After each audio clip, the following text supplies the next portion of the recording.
Hi everyone. This video is regarding learning objective number 3, which is prepare contemporary messages that make direct claims, voice complaints, including those posted online. Now, direct claims are typically when things can and do go wrong in a business, such as promised shipments are late, warranty goods fail, service is disappointing. When you as a customer must write or to identify a correct or wrong, the message is called a claim. Straightforward claims are those which you expect the receiver to readily agree. Okay, so increasingly, as time goes on, consumers resort more to telephone calls, email their claims, or make their statements in online posts. Large companies can afford to employ social media specialists to monitor and respond to comments. Small and mid-sized businesses often have few options other than Google Alerts or their own limited attempts into social networking. This is why, even in an age of digital communication, claims written as letters are taken more seriously than telephone calls and emails. The reason being is that claims take the person time to sit down, think about what they have to say, put it into a letter, address the envelope, put a stamp on it, and then mail it. It just takes more effort. Some business communicators choose letters over whether they can fax or attach to email messages.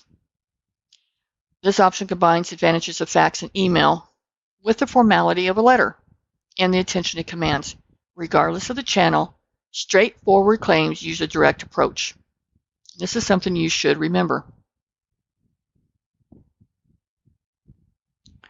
Okay, claims that require a persuasive response are presented in Chapter 10, which is our next chapter. No, next chapter is 9. Chapter 10 is the week after this one. Opening a claim with a clear statement. When you as a customer have a legitimate claim, you can expect a positive response from the company. Smart businesses want to hear from their customers. They know that retaining a customer is far less costly than recruiting a new one. So let's go down here a bit. When you do a claim, open with a compliment, a point of agreement, a statement of the problem, a brief review of the action you have taken to resolve the problem, or a clear statement of the action you want, either one of those.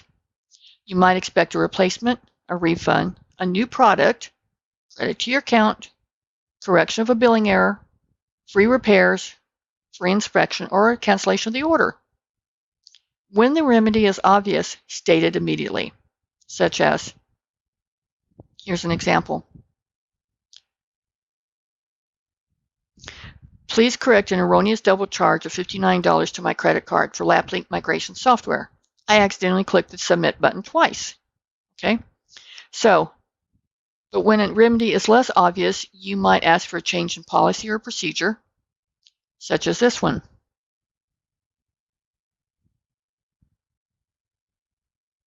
Because 3 of our employees with confirmed reservations were refused rooms September 16th in your hotel, would you please clarify your policy regarding reservations and late arrivals?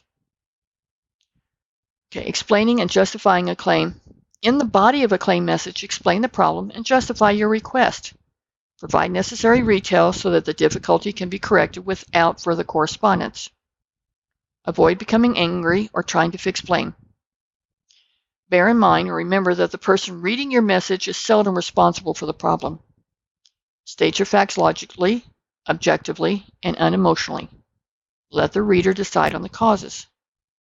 If you choose to send a letter by postal mail, okay,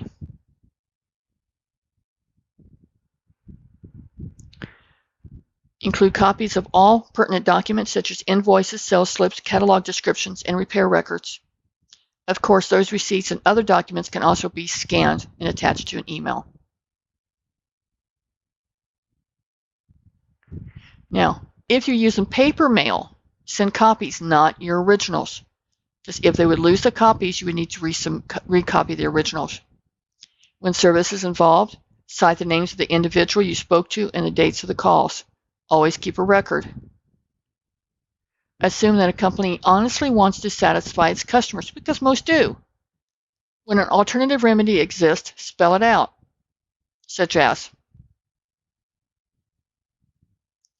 if you're unable to offer store credit, please apply the second amount of $59 to your TurboSpeed software and a LapLink USB cable that I would like to buy too. Okay, so that's kind of a trade. Concluding a claim with an action request. So here's that request for action again. In a claim message with a courteous statement that promotes goodwill, summarizes your action request. If appropriate, include an end date. That gives them something to shoot for. I hope you understand that mistakes in ordering online sometimes occur. Because I've enjoyed your prompt service in the past, I hope that you'll be able to issue a refund or store credit by May 2nd. Finally, in making claims, act promptly. Delaying claims make them appear less important. Delayed claims may also be more difficult to verify. Written claim starts a record of the problem, should later action be necessary, and be sure to save a copy of your message. Now, putting it all together and revising. Here's an example. When Duncan Robb received a statement showing a charge for a 3-year service warranty that he did not purchase, he was furious, called the store, but failed to get satisfaction. He decided against voicing his complaint online because he wished for a quick resolution and doubted that a social media post would be noticed by the small business. So he chose to write an email to the customer service address featured prominently on his Good Vibes website. In figure 8.7, we're going to see his first draft. This draft gave him a chance to vent his anger. Okay. The toner's belligerent and assumed that the company intentionally mischarged him. The revision, also shown in figure 8.7, tempered, calmed him down, described the problem objectively, and provided facts and figures. Most important, it specified exactly what he wanted done. And so down here for reality check, no matter what the laws in your state, consider the potential repercussions before you post critical or embarrassing comments. The worst thing is reacting out of anger without taking the time to think about how this is going to be read by other people on the internet.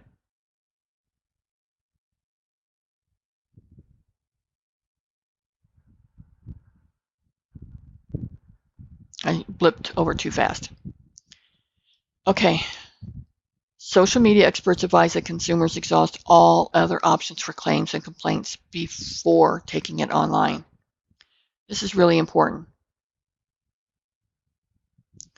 Okay, just as you probably wouldn't complain to the Better Business Bureau without giving a business at least one chance to respond, you shouldn't express dissatisfaction, just let off steam.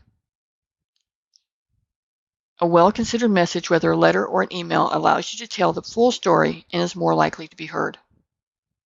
Moreover, businesses are still not monitoring social media enough. In one study of almost 1,300 Twitter complaints, less than a third of the users received a reply. 2 other reasons may dissuade you from letting loose with online comments. First, social media posts have a way of ending up in the wrong hands, making vicious complainers seem irrational. As always, think whether people you respect and prospective employers would approve. Second,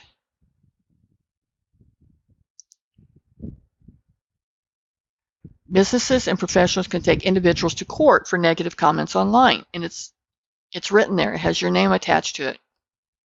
A chiropractor in San Francisco sued a patient. Come down here. Look at this in a minute. For criticizing his billing process on Yelp. The case was settled out of court. Also, libelous statements disguised as opinion. In my view, attorney Jack Miller is stealing $4,000 from his clients can get you into trouble. Okay? The tips in figure 8.8 from Consumer Reports will allow you to exercise your right to free speech while staying safe when critiquing a product or service online. Okay, we're going to look at 8.8. But since that started on another page, let's go back and look at the examples of a direct claim email, again, to the person from, use meaningless subject line, bad vibes, that doesn't tell them. Dear Good Vibes, you call yourself Good Vibes, but all I'm getting from your service is bad vibes. Okay, there's the name. I'm furious that your salespeople slip into unwanted service warranties to boost your sales. When I bought my Panasonic DVR in August, I specifically told the salesperson I did not want a 3-year service warranty. But there it is on my Visa statement this month. I refuse to pay this charge. How can you hope to stay in business with such fraudulent practices?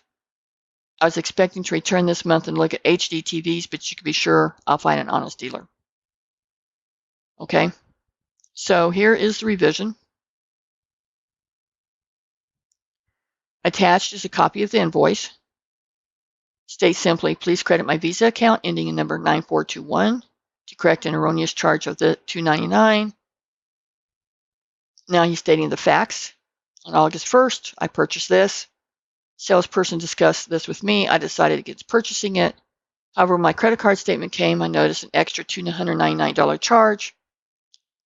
I suspect this charge represents the warranty. Encloses a scanned copy of my sales invoice along with my Visa statement. Then he summarizes, please authorize a credit immediately. That's okay, point of action, immediately. And email me a confirmation of the transaction. I'm enjoying all the features of my Panatronic DVR and would like to be shopping at Good Vibes for an HD TV shortly.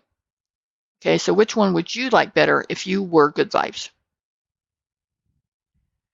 And this right here just reviews what we were talking about. Now, guidelines for writing online reviews and complaints. Establish your credibility. Zero in on your objective. Make your comment as concise as possible. Focus only on the facts and be able to support them so you're not pulled into court. Check posting rules. Understand what's allowed. Keep your complaint clean and polite. Provide balanced reviews. To be fair, offset criticism with positives to show that you're a legitimate consumer. Consider the web's permanence. Know that your review may be posted indefinitely, even if you change your mind and modify a post later. Nothing is ever 100% off the web. It just kind of gets lost, but it can come back to haunt you sometimes. Embrace transparency. Be open. Even anonymous comments can be tracked down. Privacy policies do not protect writers from subpoenas. Accept offers to help. Refuse payment for favorable critiques. Never accept a payment to change your opinion or account of the facts. Okay, so those are some really good guidelines.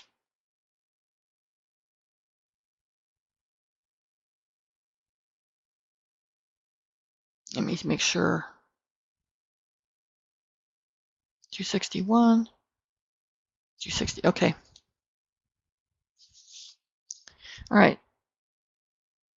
The next one is adjustment messages for learning objective 4, but this wraps it up for learning objective 3. Bye-bye.